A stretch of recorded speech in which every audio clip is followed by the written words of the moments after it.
B'isem tal-Missier u tal-Iben u tal-Ispiritu Santu. Amen. Il-mulej ma'kom. Nitolbu.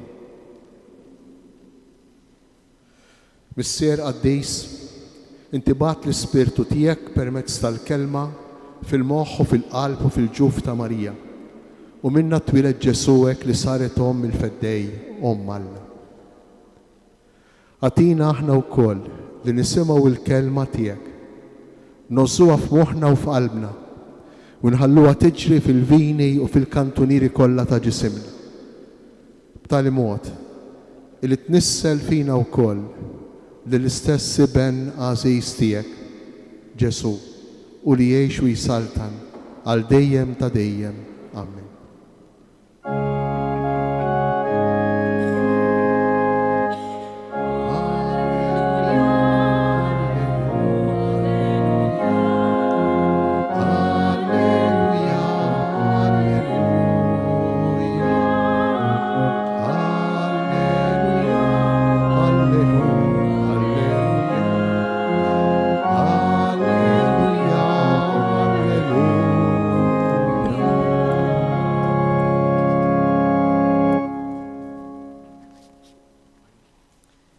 Qari mill-Vanġelju skont San Luqa. F'dawk l-inħawi kien hemm xi rajja fir-raba qassa mal-merħla tagħhom bil-lejl. U derilhom anġlu tal-mulej. Il-glorja tal-mulej iddiet madwarhom u qabadhom biża' kbir. Iżda l-anġlu qalilhom: tibżawx, għax araw, qiegħed inħabbrilkom ferħ kbir. Ferħ li se jkun għal poplu kollu. Illum fil-belt ta' David twildilkom Salvatur li hu il-Messija, il-Mulej. U bħala sinjal ikolkom dan: issibu tarbija infisqija u mimduda f'maxtura. F'daqqa waħda naqdu mal-anġlu għad kbir taqtajja tas-sema ifaħru lill-Alla u jgħidu: Glorja lill-Alla fl-għoli tas-smewiet u slim fl-art lill-bnedmin li jogħġbu lilu. Meta mbagħad l-anġli ħallewhom u telgħu is-sema, ir-rajja bdew jgħidu lil xulxin: ejjew immorru Betlem ħanaraw x'ġara kif għarrafna il-mulej. Marru mela jaġlu u sabu lil Marija u l-Ġuseppi bit-tarbija mimduda f'maxtura. Kif raw dan, bdew jarfu b'kull ma kien intqal lilhom dwar dik it-tarbija u kull min semagħhom baqa' mistaġeb b'dak li qalulhom ir-rajja. Marija min-naħa tagħha baqgħet toss f'qalbha dawn il-ħwejjeġ kollha u taħseb fuqhom bejna u bejn ruħha.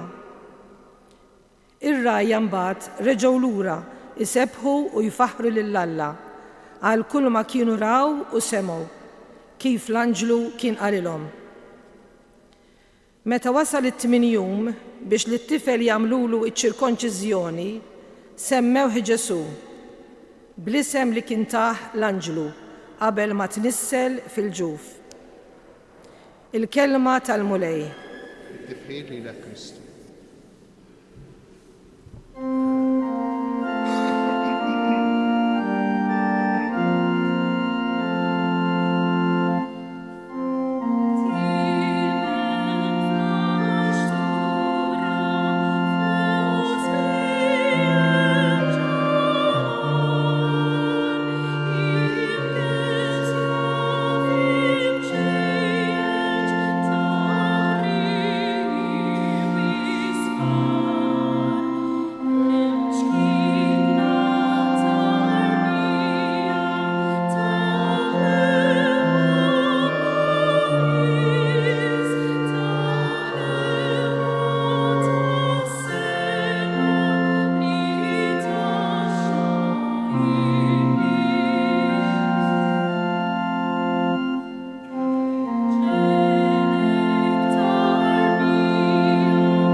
Kif qed tinnotaw dan Vanġelu li dawn il-ġranet smajnih kemm il-darba, il-Vanġelu tar-Rajja. Però illum hija l-festa ta' Marija Omm Alla.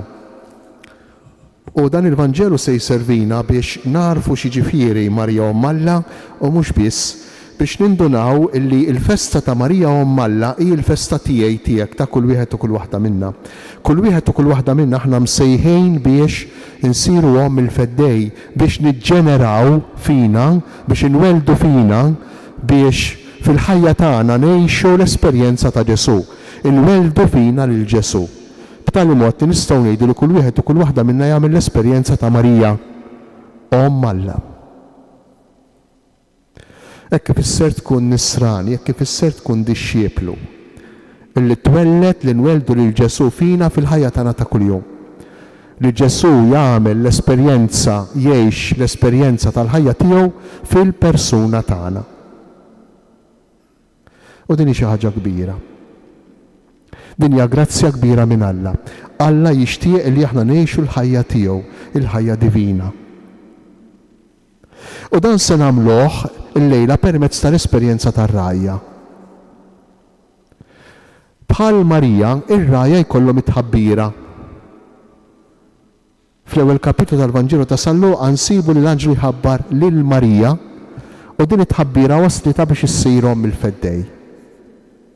Fit-tieni kapitlu li smajna li għadna kif rajna l-lejla, iltqajna wkoll ma' tħabbir oħra din id-darba l-Anġlu lir-Rajja u huma wkoll isiru ġenituri Omm u missier il-Feddej. Il-Vanġelu tal-lum jispiċċa billi huma wkoll imorru jwasslu lil Ġesu lil dawk li jiltaqgħu magħhom. Kif għamlet Marija, hekk kif ħabrura l-Anġlu it-tnissejl u t-twelid ta' Ġesu tmur twassal lil Ġesu għand Eliżabetta. Għandna l-istess moviment. San Luqa rid jurina li dak li ġara lil Marija, dak li ġara lil Rajja jista' jiġri lilna, anzi, aħna msejħejn biex inwettqu f'ħajjitna. Kelma żgħira fuq min kienu r-Rajja.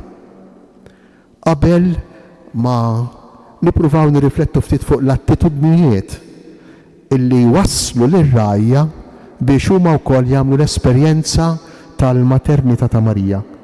Biex huma wkoll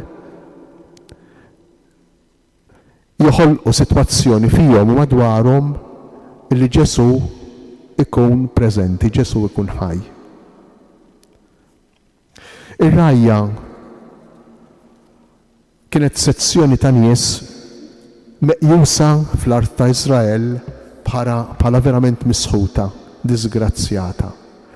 Kemm fuq livell legali, soċjali, kif ukoll fuq livell reliġjuż, fuq livell legali, soċjali. Għadhom sal-lum ir-Rajja baqa' l-Bedwini jduru mal-art ta' Iżrael, minn mar fl-art ta' Iżrael, żgowli, f'xi kantuniera oħra tad-deżert ra irqajja, naraw roqa irqajja mimlijin bir-rajja u bit-tinet tagħhom magħmulin kull ma jsibu. Dawn ma kinux reġistrati fl-arkivi tal-Istat. Dawn kienu pratikament nies li jgħixu legalment. Ma kellhomx indirizz, ma kellhomx post fejn joqogħdu. Għax anke minħabba l-istess ħidma tagħhom, dawn kienu jimxu minn hawn għal hemm skont fejn isibu il-mera, fejn isibu fejn jiraw lin-naċ u lill-merħliet tagħhom. Kienu verament mistmerra mill-bdiewa. Minħabba raġuni illi ma kinux jaħsbuha darbtejn u jibqgħu deħlejn fl-art maħduma bil-merħliet tagħhom. Imma mhux biss soċjalment u legalment kienu meqjusa bħala outcasts, bħala nies illegali, imma wkoll reliġjożament. Minħabba l-fatt li dawn kienu f'kuntatt kontinwu mal-bejjem mal-annimali u l-annimali kienu meqjusa bħala imnitsa, allura ir-Rajja kienu jgħixu f'sitwazzjoni ta' tinġis kontinwu. Iktar u iktar meta kienu jiġu biex iweldu il-ħrief, il-frieħ tal-bejjem tagħhom, tan-naċ tagħhom. Minħabba f'dan kollu, ir-rajja kienu meqjusejn kemm soċjalment, legalment kif ukoll reliġjożament bħala l-ar nies, bħala nies misħuta. U San Luqa jażel propju din il-popolazzjoni biex lilna lilek jgħidlek jekk dawn irnexxielhom huma wkoll jagħmlu l-esperjenza ta' Omm il-Feddej ta' Omm Alla, huma wkoll jgħixu iħallu lil Ġesu jgħix fihom, huma wkoll jgħixu l-esperjenza ta' Ġesu. Allura ħadd ma jista' jħossu esklus, ma jista' jgħid jien ma nistax. Għalija mhux possibbli, le, għal kulħadd hu possibbli li jagħmel din l-esperjenza ta' Ġesu fil-ħajja, li jħalli lill-Alla jimmodifikalu, li jħalli lill-Alla jirranġalu, jirrikonċiljalu ħajtu. Ir-rabbini kellhom diversi għajdut, diversi espressjonijiet biex jistmerru r-rajja, waħda minnhom kienet jekk jaqalek barri jew naġa fil-bejr mur iġborhom u l-għaddhomx. Imma jekk jaqa' pubblikan jew raj ħallih hemm isfel jikrepa imut waħdu. Fl-idea anki tal-popli tal-madwar il-Mesopotamja, l-Eġittu, ir-rajja, bo speċjali ir-rajja ta' Iżrael, kienu meqjusa verament bħala nies kriminali, bħala nies mistmerra.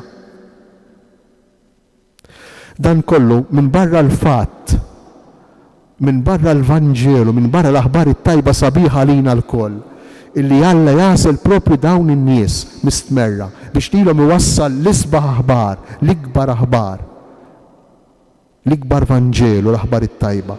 Jiġifieri li Alla sar bniedem. Minn barra dan il-fatt, minn barra din il-verità, hemm il-verità l-oħra li semmejna, illi allura ħadd qatt ma jista' jaqta' qalbu illi ma jsibx is-salvazzjoni. Li Ġesu ma jistax jgħix fil-persuna tiegħu. Dawn ir-rajja jagħmlu 7 azzjonijiet. Huma 7 azzjonijiet li aħna msejħin nagħmlu, 7 azzjonijiet li għamlet Marija, 7 azzjonijiet li għamlu r-rajja, 7 azzjonijiet li aħna msejħin nagħmlu biex ngħixu l-esperjenza ta' Ġesu, biex Ġesu jgħix fina, biex Ġesu jkun ħaj fil-persuna tagħna. L-ewwel esperjenza li għamlu r-rajja jgħidilna l-Vanġelu f'dawk li nħawi kien hemm xi rajja fir-raba' għassa mal-merħla tagħhom bil-lejl. Ir-rajja kienu għassa, ir-rajja kienu nies attenti. Minkejja li kienu nies iddisprezzati, nies kriminali, propju forsi minħabba fekk kienu nies attenti u attenti ħafna għax persuna li għamlet il-ħsara, persuna li tagħmel id-deni kontinwament tistenna li ħadd ieħor jagħmel d-deni. U allura tkun bajnejja miftuħin il-ħin kollu, bidnejja miftuħin il-ħin kollu, għassa, attenti. Kontra l-attitudni tagħna illi spiss taħkimna meta ngħixu ta' nies aljenati, storduti. Aljenati bix-xogħol, aljenati bix-xiri, aljenati bit-taħbejt, aljenati bil-problemi tagħna, aljenati billi naraw bis-sammiħirna il-problema li jmiss u ma narawx ħajjitna b'mod sħiħ. Moħħna ma jasalx fil-bot, imma jasal biss għal problema prossima li jmiss. Għal dak li qed jistennini issa, għal dak li għadni kif għaddejt minnu, dak li irrid jew ma rridx irid naffronta għada. Imma l-idea ta' ħajja sħiħa, storja. L-idea ta' ħajja li hija rigal, don ta' Alla, mogħtija lilna. Il-kol kemm aħna nistgħu ngħidu llum l-ewwel tas-sena. Nistgħu ngħidu li bdejna sena oħra. Kull wieħed u kull waħda minna għandu n-numru tiegħu. Il-ħajja tagħna mhix dak li ġara l-bieraħ u dak li se jiġri għada, imma hija storja. U dan kollu jġelna biex inkunu attenti. Attenti mhux biss għal dak li hemm wiċċna, imma biex inħarsu verament b'viżjoni iktar sħiħa lejn il-persuna tagħna, lejn dawk il-persuni li jgħixu magħna li ngħixu magħhom, lejn dawk li jiddependu minna b'xi mod, lejn dawk li jiddependu minnhom b'xi mod. il-mulejlilna jistedinna bħal rajja ikollna għajnejn miftuħa u bdinejn miftuħa. Inkunu attenti.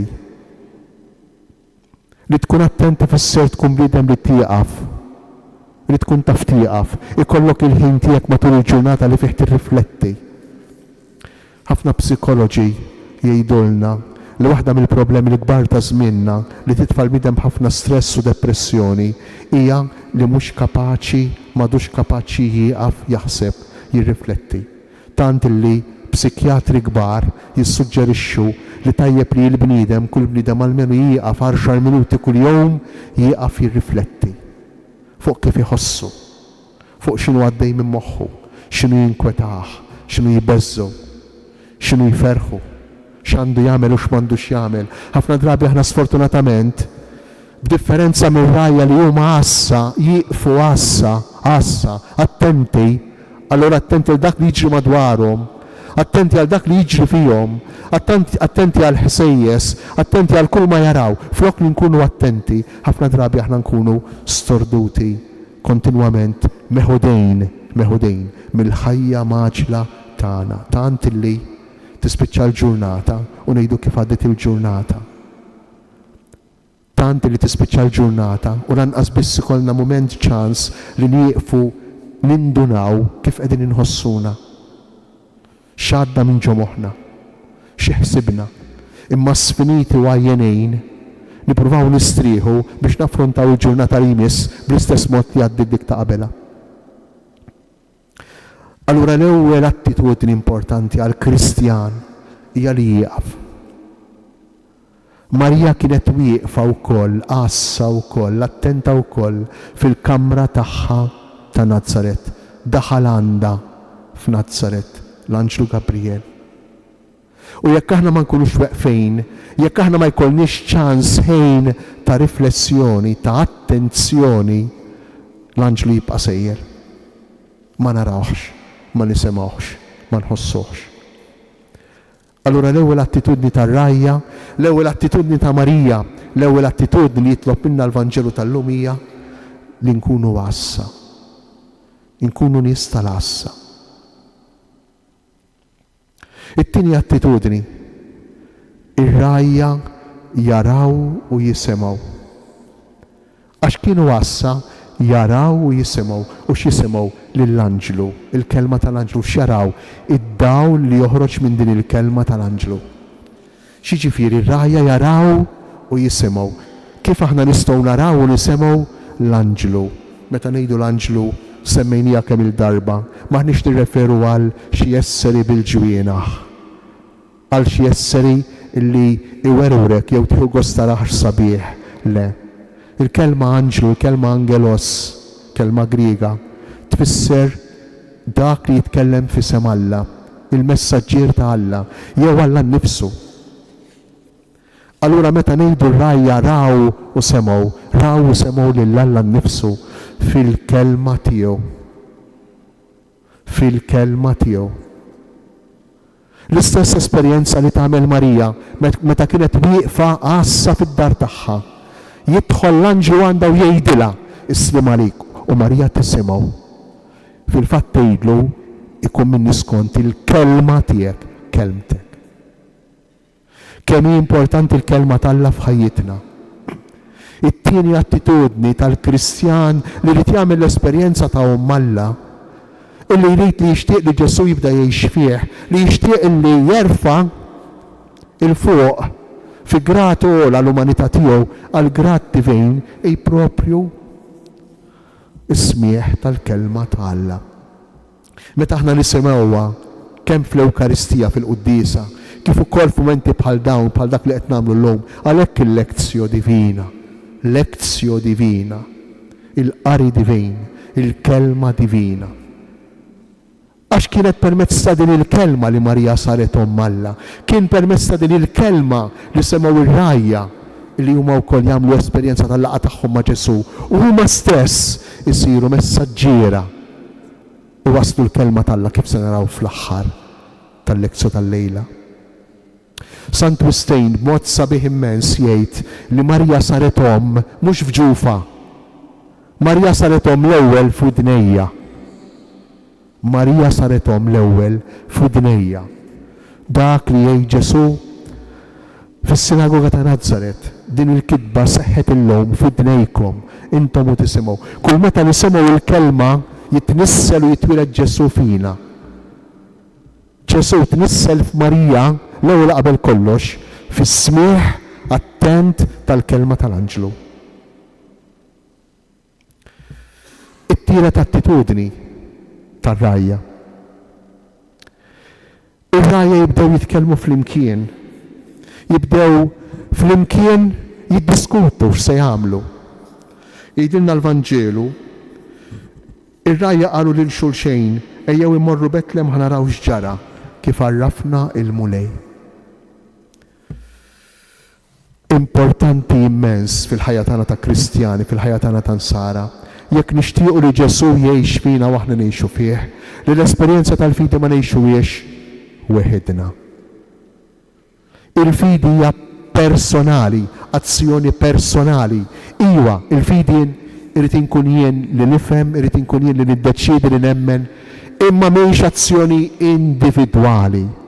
Ma nistax nagħmilha waħdi. Il-fidi personali imma mhix individwali. Ma tistax tkun fidi tal-massa.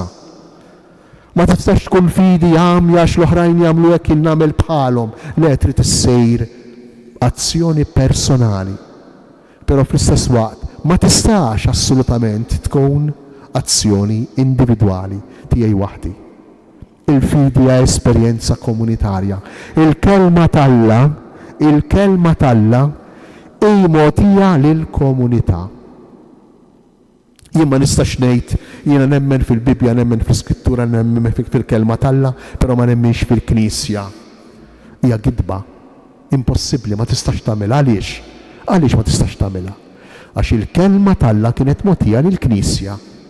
Il-kelma Alla kienet mogħtija lill-komunità. Allura fl-oriġini tagħha minna nfisha il-kelma Alla ma tistax qatt tkun esperjenza individwali, imma tkun personali iwa, nagħmilha tiegħi iwa, imma f'kuntest ta' komunità, fil-komunità. U għalhekk ir-rajja jiddiskutu flimkien. Fi kliem iktar sempliċi, aħna rridu nemmnu flimkien, nemmnu ma' xulxejn. Aħna rridu ngħinu lil xulxin fil-fidi, u bħalma ngħinu lil xulxin fil-fidi nistgħu nfixklu lil xulxin fil-fidi. Meta niskandalizzaw lil xulxin. Meta ma nkunux ta' eżempju għal xulxin, meta ma nirrispettawx tassew il xulxin. Hemmhekk infixklu lil xulxin fil-fidi. Il-Kardinal Martini din il-komunjoni tal-fidi kien isejħilha ix-xirka tal-qaddisejn. Din hi x-xirka tal-qaddisejn. L-għaqda ta' dawk li jemnu, l-għaqda ta' dawk li flimkien ikompli jikkonfermaw ruħhom fil-fidi personali u minħabba fekk jagħmlu esperjenza tangibbli, reali tal-preżenza ta' Ġesu. U jkompli l-Vanġelu, ir-raba' attitudni importanti ta' dawn ir-rajja kienet li jaqbdu jitilqu, jiddeċiedu li jitilqu. Il-fidi ma tistax tkun xi ħaġa sempliċement teorika, taħbil tal-moħħ, jew inkella sempliċement kondiviżjoni komunitarja, nitkellmu flimkien, niltaqgħu flimkien, niddiskutu flimkien, le, imma trid issir deċiżjoni għażla. Mixja u r-rajja jitilqu. Jitilqu, bħalma jagħmlu l-maġi, bħalma tagħmel Marija. Kapitlu qabel, fl-ewwel kapitlu tal-Vanġelu ta' San Luqa, titlaq meta l-Anġlu jagħtiha s-sinjal jgħidilha Elisabetta se jkollha iben fix-xuħita, Marija titlaq. Meta r-rajja l-Anġlu jagħtihom sinjal issibu tarbija infisqija minn duda f'maxtura, ir-rajja jiddeċidu li jitilqu. Il-maġi meta jaraw il-kewba jiddeċidu li jitilqu. Fi kliem ieħor, dak li nisma' irid nipprova nwettqu. Irid jipprova jsejr għażliet, deċiżjonijiet tal-ħajja. Kemm indum nisma' jien li għandi nħobb u naħfer u nħenn, jekk imbagħad fil-ħajja tiegħi dan ma nwettqux, x'jiġri? Nidħol fl-idea mingħajr ma ninduna li l-fatt li nħsib fuqha li smajta li qbilt magħha teorikament, allura biżżejjed mela m'hemmx għalfejn nagħmel xejn iktar. illużjoni kbira. Bil-mod il-mod nispiċċa biex il-vidi x'tagħmel. Tibda bil-mod il-mod tejb, tibda bil-mod il-mod tonqos. Għax dak li mhux ippruvat, dak li jien ma jkollix esperjenza diretta tiegħu, dak li jibqa' sempliċement fil-moħħ, bil-mod il-mod jisparixxi. Bil-mod il-mod imajna jgħid. U dan hu li jagħmlu ir-rajja fil-Vanġelu li għadna kif smajna. Dak li semgħu imorru biex jagħmlu esperjenza tiegħu, imorru jibru ejja ħammorru naraw dak li rajna u dak li smajna. Ejja ħammorru allura inħobbu. Ejja ħammorru naħfru. Ejja ħammorru nkunu ġenerużi. Ejja allura mmorru nkunu ġusti. Ejja allura mmorru nkunu responsabbli. Ejja allura mmorru nitolbu l-esperjenza tat-talb tkun parti mill-ħajja tagħna. Dak li aħna nisimgħu, jekk ma jsirx mixja, jekk ma jsirx twettieq għażliet deċiżjonijiet, tibqa' teorija xi ħaġa sabiħa f'moħħna li nieħdu gost biha imma bil-mod il-mod tisparixxi u tejb għax jidħlu ħwejjeġ oħra isbaħ u aħjar f'moħħna. Allura r-raba' moviment, ir-raba' azzjoni importanti ta' dawn ir-rajja hija li jaqbdu jitilqu. U meta jitilqu x'jagħmlu? Il-ħames azzjoni jisibu. Il-Vanġelu jgħidilna u sabu, marru jaġlu. Jaġlu, dak il-verb jaġlu importanti. Mhux biss marru ma jaġlu. Kif tagħmel Marija meta titlaq minn Nazaret biex tmur għajn Karem, biex tmur għand Elisabetta lejn l-oljiet tal-Ġudija. Marret tħaffef lejn l-oljiet jgħidilna l-Vanġelu. U hekk jagħmlu r-rajja. Marru jaġlu.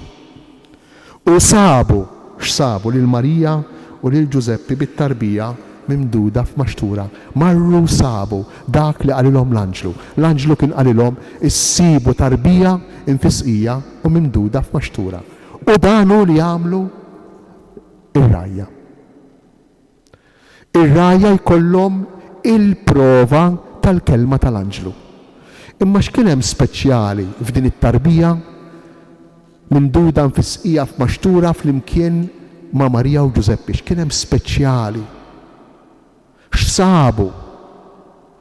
X'kienet l-ewreka? L-ewreka, il-kelma ewreka bil-Grieg tfisser is-sejb dak li kien ilek tfittex.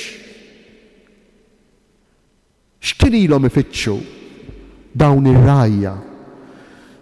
X'ilna nfittxu aħna li għandna bżonn insibu? Xilna nfittxu aħna fil-ħajja tagħna li forsi lanqas nafu li qegħdin infittxuh. U nfittxuh taħt forom differenti. Nfittxuh taħt il-forma li nkunu kuntenti, li nifirħu, li nkunu mal-oħrajn. Nfittxuh taħt il-forma li nkunu f'saħħitna. Nfittxuh taħt il-forma li jkollna l-flus, li ma jkun jonqosna xejn. X'aħna nfittxu? X'inhi l-ewreka? X'inhu dak l-iktar importanti li qegħdin nfittxu? Jekk mhux l-oriġini. L-oriġini mhux biss il-bidu ta' ilu, imma wkoll il-bidu ta' issa tal-ħajja tagħna. Dak li lilna jtina l-enerġija li ngħixu kontinwament. X'inhu dak li qegħdin nifittxu jekk mhux Alla nnifsu? Ma ninsewx illi il-ħolqien ma sarx darba. Id-don ir-rigal tal-eżistenza tal-ħajja ma sarx 20, 30, 50, 70 sen ilu meta twelidna, imma għadu sejjer kontinu, jibqa' sejjer kontinu għall-eternità. Għax aħna msejħin biex ninġabru miegħu, biex niltaqgħu miegħu fil-glorja tas-sema. U l-qalb tagħna kontinwament qed tfittex dan is-sors kontinwament. U qabel ma ssejb dan is-sors, qabel ma tiltaqa', qabel ma jkollha ftit esperjenza ta' dan is-sors, il-ħajja tagħna ma jkollix kwiet, tibqa' ssejb u tfittex elf mod kif tkun kuntenta. Imma fl-aħħar mill-aħħar aħna qegħdin nifittxu lil Alla, aħna qegħdin nifittxu lil din it-tarbija sempliċi. Alla huwa sempliċi. Alla huwa ordinarju. L-ordinarjetà ta' mara, raġel u tarbija. Ordinarju. Interessanti ħafna, għax is-sinjal li l-anġlu jagħti lil Marija meta jidrilha f'Nazaret kien sinjal straordinarju. Dik li ma setax ikollha tfal Elisabetta issa se jkollha. Imma s-sinjal li jagħti l-anġlu lir-rajja u ordinarju għall-aħħar. Mara, raġel u tarbija mimduda, infisqija, maxtura. X'ifisser dan? Illi għallu preżenti mhux l-istraordinarju, imma għallu preżenti fl-ordinarju tal-ħajja tagħna. U din hi il-kapaċità li trid tagħtina l-kelma talla. Din hi l-kwalità li trid tagħtina l-kelma talla meta nisimgħuha. Illi aħna nindunaw li għallu preżenti issa fis-sempliċità ta' xi ħaġa sabiħa li għext, imma wkoll fid-diffikultà ta' xi ħaġa problematika li qed tgħix. Anki hemmhekk għallu preżenti fl-ordinarjetà. Fl-ordinarjetà. Ħafna drabi aħna t-tendenza tagħna u l-infittxu l-istraordinarju. Mhux hekk, meta jkun hemm biċċa statwa tal-ġebel jew tal-ġibs li tibda tibki, kulħadd jiġri warajja. Meta nisimgħu li għall-istraordinarju, waqt li Alla jimxi bil-maqlub, għallu preżenti fl-ordinarju. Fl-ordinarju. U trid verament għajnejn sempliċi, għajnejn foqra, għajnejn tarajja, għajnejn attenti. Widnejn attenti bħal dawk tar-rajja biex tinduna bl-istraordinarjetà fl-ordinarjetà, bid-divinità fl-umanità. Alla jinsab fl-ordinarju tal-ħajja tagħna ta' kuljum. Jekk infittxuh fl-affarijiet il-kbar, qegħdin infittxuh ħażin u ma ħnista nsibuh. Illa Alla nsibuh fl-esperjenzi żgħar tal-ħajja tagħna ta' kuljum. Fil-mod ta' kif nieħu deċiżjoni fil-familja, fil-mod ta' kif naffronta konflitt fil-familja, fil-mod ta' kif nagħmel pjan għalija, tfal tiegħi, għall-ġenituri tiegħi, il-mod ta' kif neħendirja il-ġejt li għandi, Alla preżenti hemmhekk, il-mod ta' kif ħaddieħor iħobbni jew jobotni, il-mod ta' kif jiena nirrelata mal-oħrajn, dawk li huma ħbieb jew li huma inqas ħbieb tiegħi, Alla preżenti f'dawn l-esperjenzi sempliċi. Din it-talima l-kbira tal-miriet. Tarbija, infisqija u minduda f'maxtura. Imma x'isibu wkoll? Isibu li l-Ġesu li huwa mogħti bħala ikel għalina. Il-fatt li Ġesu jinsab f'maxtura ifisser mingħajr l-ebda dubju, mingħajr l-ebda ambigwità, illi Ġesu li benta Alla qiegħed jippreżenta ruħu, qiegħed jippreżenta lilu nnifsu qudiemna għalina lilna bħala ikel, l-ikel tal-ħajja tagħna. Il-maxtura hi l-post tal-ikel u Ġesu jippreżenta lilu nnifsu f'maxtura ġo Betlem, ġo din id-dar tal-ikel, id-dar tal-laħam, u jippreżenta lilu nnifsu bħala ikel għalina. Kemm nieklu, kemm kellna affarijiet tajbejn daw l-ġranet. Li forsi mbagħad weġġewna l-istonku jew iddispjaċina wara. Imma insomma ħallina minn dan. L-ikel veru,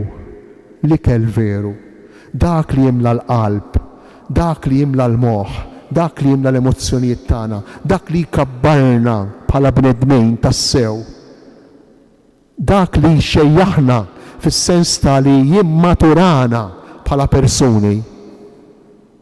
Mhux l-ikel li nieklu f'nofsinhar fil-għaxija fil-għodu, imma l-persuna ta' Ġesu. Ġesu li jingħata għalina din l-istess qotja, l-Ewkaristija li aħna niċċelebraw.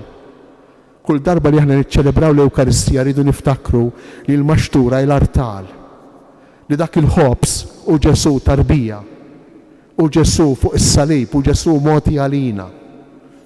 Dan li jsibu ir-rajja, dan li sabu r-rajja. Il-fidi fis-sempliċità. U x'jagħmlu? X'jagħmlu r-rajja wara li jsibu? Is-sitt verb kif raw dan bdew jarfu b'kull ma kien intqallilhom dwar dik it-tarbija. Tiftakru x'ġara meta Marja marret ant Eliżabetta? Meta t-tnejn kienu mimlijin bl-Ispirtu Santu, meta t-tnejn kienu mimlijin balla b'Ġesu. waħda b'ġesu tal-laħam fil-ġuf tagħha u l-oħra bl-esperjenza ta' tqala mimlijin bl-Ispirtu Sant jgħidilna l-Vanġelu. X'ibdew jagħmlu? Ifaħru lill-Alla. Ifaħru lill-Alla.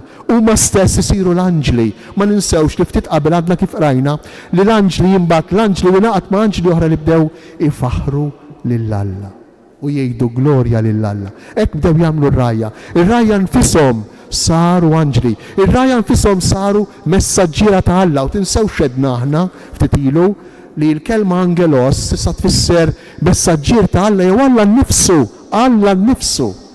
Ir-rajja isiru Alla nnifsu. U għaw jitkompla il-proċess li semmejna fil-bidu. Jiġġeneraw lill-Alla, isiru għom Alla u hekk tista' ssir jien, hekk nista' nsir jien. Meta l-esperjenza tal-fidi tiegħi personali fil-kuntest tal-komunità issir ħajja u nikkondividija mal-oħrajn, nixxerja mal-oħrajn, mhux b'ħafna arja, mhux b'ħafna supervja, mhux b'ħafna esibizzjonizmu, imma fis-sempliċità inkun qiegħed niġġenera lill-Alla. U tassew din il-festa ta' Marija Omm Alla ssir il-festa tiegħi ta' kull wieħed u kull waħda minna li ssir omm il-feddej. Imma x'feda lilek l-ewwel? Għax rajtu int l-ewwel, għax iltqajt miegħu int l-ewwel. Għax sar ħaġa waħda miegħek int l-ewwel. U danu li jagħmlu r-rajja. U jispiċċa l-Vanġelu.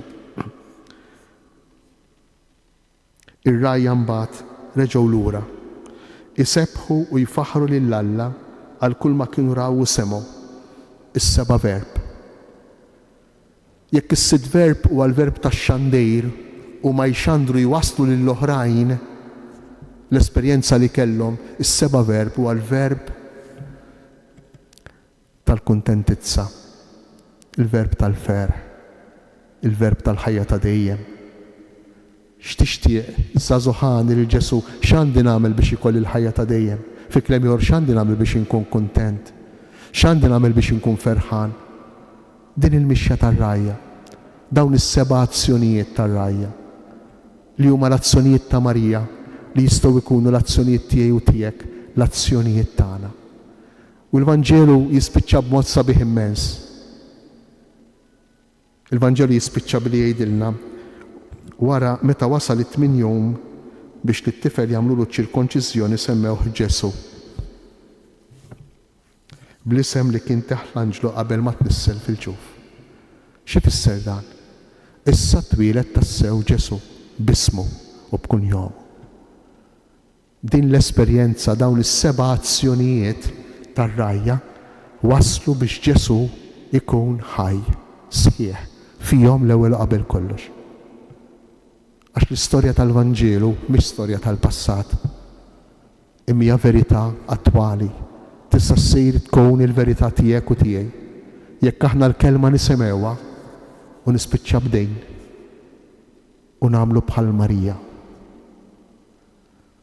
Isimgħu id-deskrizzjoni li jagħti sal-Luqa ta' Marija kemm hi sabiħa. Li tiġbor fija almenu l-ewwel 3 azzjonijiet tar-rajja. Marija min-naħa tagħha baqgħet toss f'qalbha dawn il-ħwejjeġ kollha u taħseb fuqhom bejnha u bejn ruħha. Marija min-naħa tagħha baqgħet toss f'qalbha dawn il-ħwejjeġ kollha u taħseb fuqhom bejnha u bejn ruħha. Mill-abbundanza tal-qalb jitkellem il-fom. Inti toħroġ minn fommok dak li għandek f'qalbek.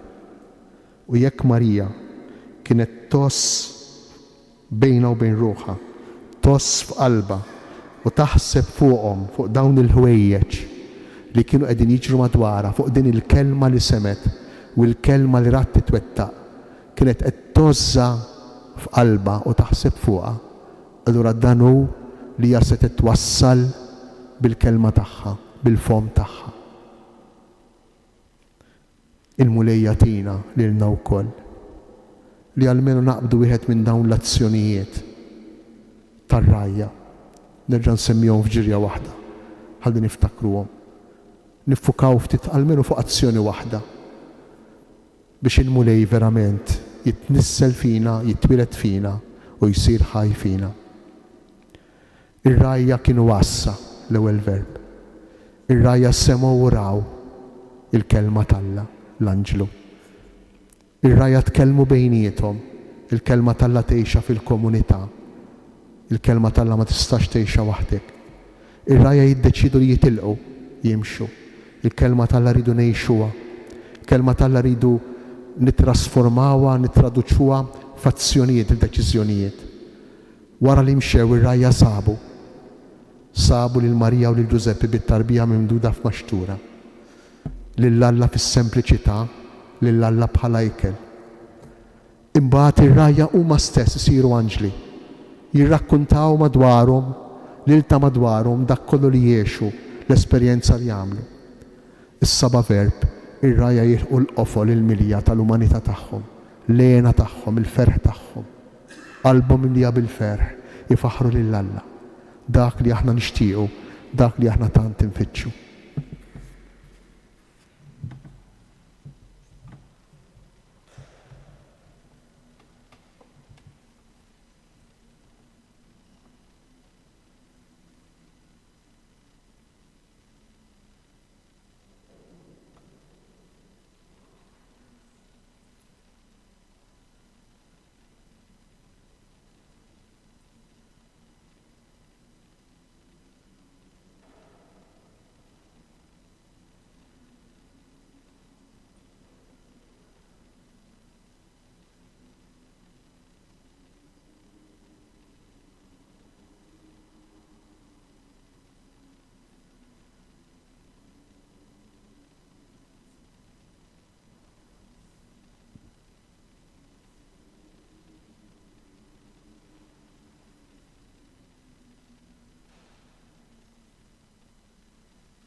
Ew nitolbu lill-Missier tagħna tas-sema biex jagħtina dan id-don li niġġeneraw bil-qawwa tal-Ispirtu tiegħu lil Ġesu fina. Nitolbuh bit-talba tal-Missierna. Missierna li inti fis-smewi jitqaddes l-isem tiegħek, jitqaddes l-isem tiegħek. Tiġi saltnatek ikun dak li trid inti, ikun dak li trid inti, fis-sema hekk daf'art.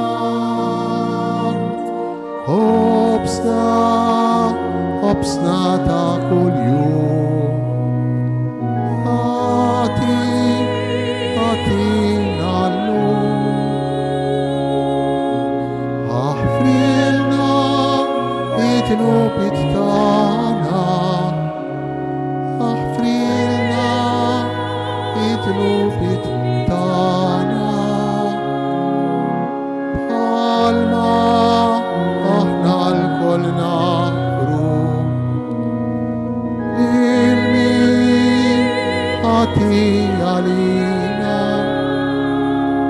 Iddaħħalniex fl-ebda tiġrih, jisteħlisna min kull deni,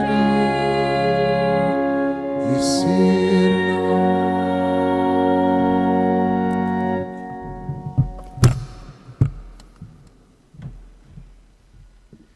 Il-mulej ma'kom, iberikkom, iħariskom Alla li jista' kollox, il-Missier, l-Ibn u l-Ispirtu Santu. Amen. Morru u għejxu fil-paċi ta' Kristu. Nawguralkom minn qalbi sena tajba. Il-mulej jkun ma'kom.